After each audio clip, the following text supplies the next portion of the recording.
Every crisis creates uncertainty, rising costs, not just monetary ones, and often an atmosphere of out of control and chaos. But it is also true that the same crisis can open up a window of opportunity with it, turning the problem into a favorable scenario. When countries face any adverse situation, they need a good leader, one who is able to overcome the challenges, protecting their environment, the resources available, and the quality of life of the people in their care. It's really relevant. Today, as the world is in a deep revolution and enters the greatest health and economic crisis it has to live in the present generation, governments and politicians have confronted the COVID-19 with different levels of leadership, strategic vision, and commitment to its people. To exemplify it in a simple exercise, let's compare 3 institutional responses. Let's begin with leader number 1. This leader is accustomed to addressing the nation only during her annual message on New Year's Eve. She has decided to break the tradition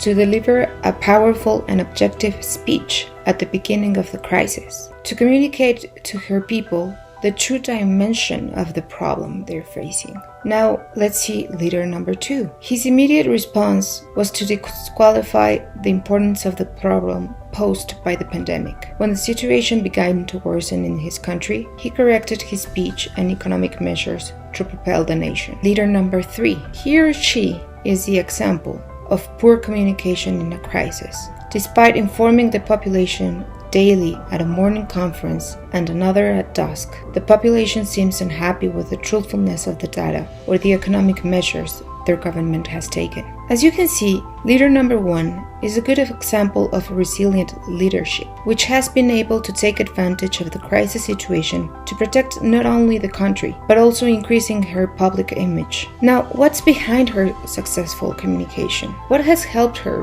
raise her acceptance? The fact that she hasn't deceived her people, nor has sweetened the reality, is really the reason. She has made her a reliable leader, the kind you want to have with you at any crisis. She gives you hope of better days to come.